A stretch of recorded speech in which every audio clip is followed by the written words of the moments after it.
John Yoo is the former Deputy Assistant Attorney General. John, what would that look like, prosecuting Democrats? Be specific. Oh, thanks, Jesse, for having me on. And I got to say, that was a great article you were just reading from. Thank you. I didn't know who wrote such great words. What a wonderful scholar. Now, this is what it would look like. You'd have to have Republican DAs indict Hunter Biden or indict Joe Biden, just in the way that blue state DAs have been indicting, right, President Trump. And it wouldn't be for federal crimes. It would be for things like corruption, for fraud, for bribery, because that's the only way I think you can get Democrats to stop abusing the legal system, to stop breaking the norms that they have.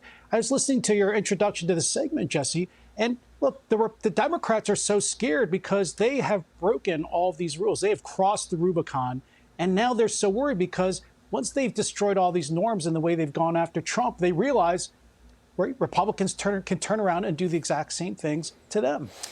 We heard a guy at the top, a consultant to Trump in 2020, say that Trump should promise to pardon Hunter preemptively as a kind of way to rise above things and flip the script on Democrats. You're saying Trump wins, local DAs go after Joe and Hunter, and go further than that. What other avenues or areas do you think Republican DAs or prosecutors could legitimately do in order to get accountability? Well, one thing they can look at is influence peddling beyond just the Biden family. Are there other Democratic politicians who engage in the same kind of conduct? They get their brothers hired, their sisters hired, their kids hired by foreign governments, foreign corporations, or even U.S. corporations, and then, right, try to help those companies out. Look, the Justice Department actually goes after a lot of American companies when they do exactly the same thing abroad. If you were an Exxon and you hired, say, the son of the head of Saudi Arabia, you will be prosecuted like that. Yeah. So why can't Republican DAs do the same thing here in the United States? And look, I don't want this norm to have been broken. I wish we were not using the criminal justice system to interfere in politics. But how else could you deter Democratic DAs from doing the same thing? If you don't, they're just going to keep doing it and doing it worse and worse. Insider trading could probably be an area where prosecutors would have a field day. I mean, just look at Nancy Pelosi. Look at some of these members of Congress. Could the SEC get involved there?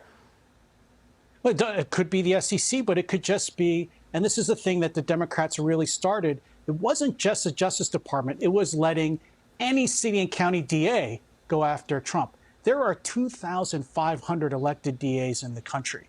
And so to really establish, and this is all to rebuild the norm, to get people to stop doing this, then you would allow Republican DAs in, say, Texas or Florida to ask, why does a Democratic senator or Democratic congressman go into office, and then 20 years later, they seem to have millions of dollars in multiple mansions like Bernie Sanders? Right. So don't do what Jesus would do. Don't love thy enemy. Play the long game. Jesus wasn't running for president.